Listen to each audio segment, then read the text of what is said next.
Assalamu alaikum and good morning students. It's biology class for class 10th. Our topic is going on our environment. Till now we have completed environment definition, ecosystem, type of ecosystem, components of ecosystem, food chain and food web. And today we are going to continue with the topic characteristics of food chain.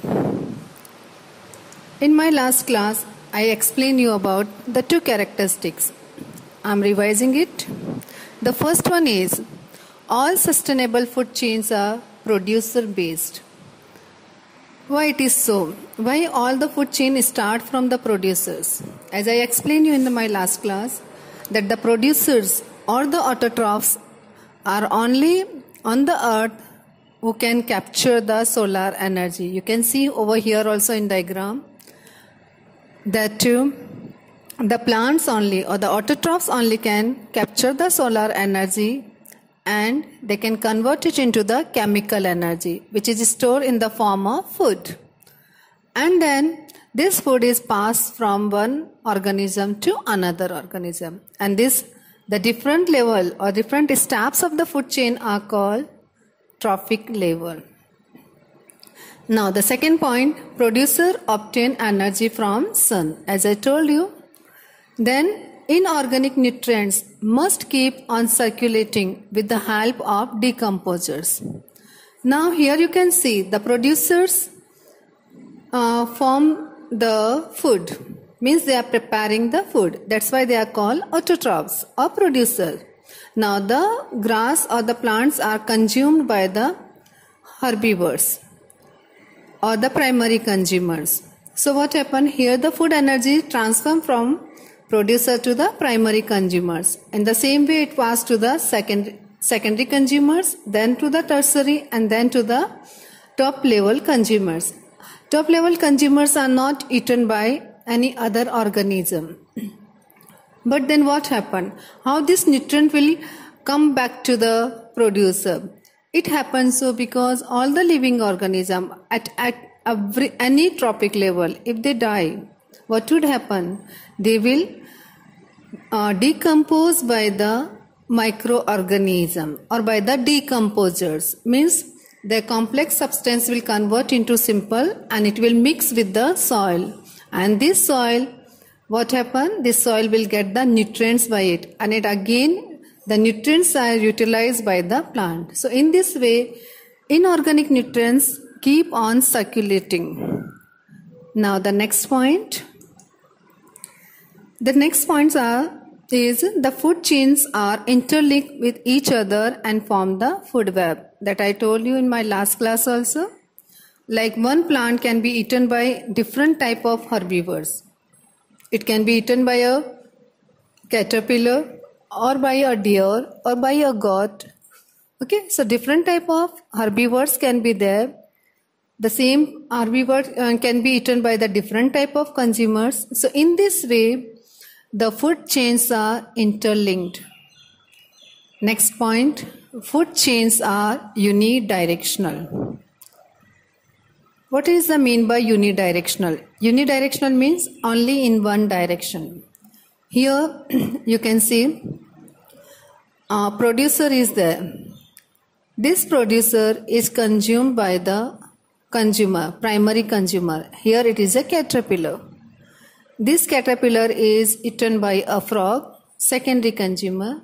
This frog is eaten by a snake and a snake is eaten by an owl. So here the transfer of energy takes place from producer to the top level consumers. But this energy cannot come from owl to the frog or from frog to the producer. So in this way, the energy always transfer in a unidirection from producer to primary, primary to secondary, and then the top level.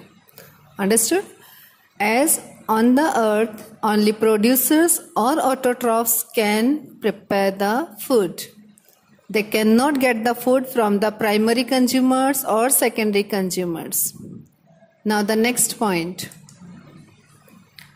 This point is very important. I explained you in my previous class also. Only 10% energy pass from one trophic level to another. And I explained by giving example. Here also you can see like this plant has 1000 joule energy, like producer. Okay. Then this plant is eaten by the deer. So here only 10% energy will pass. So 1010% is 100 joule. Where the remaining 900 joule energy is going, that is going to the that is lost in the environment, mostly in the form of heat. Then to the next level it is going only 10%, means 100 joule 10% is 10 joule. Understood? So, and this topic I explain you by giving an example and by calculation. I done the calculation also in my previous class. So you can go through that video again. So only 10% energy pass from one trophic level to another.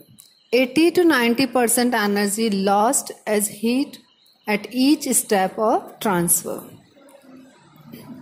Now next is the food chains are generally short with 3 to 5 trophic levels. Now what's the mean by it? Why the food chains are only having the 3 to 5 trophic level? It is based on the previous point that only 10% energy pass.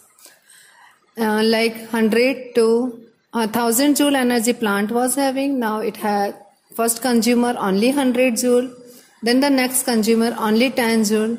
If another consumer is there, then it will have 1 joule, then 0.1 joule. If more trophic levels are there, then what would happen?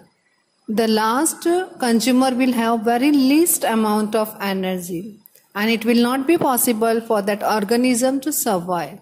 That's why all the food chains are having only 3 to 5 trophic levels. Clear? Now next point is shorter food chain provide greater energy. This you can see in the two figures. It's a plant has 100 joule energy. Now the next, here in this food chain only the 3 levels are there, and in this one there are the 5 levels. Okay. So obviously what would happen? The topmost level in the first food chain will have the more energy than the second one. So in this way, because only 10% is passing to the next level. If the more trophic level, the least energy will be there. Clear? Energy will be reduced at every trophic level. So students, today I have completed almost all the characteristics of food chain.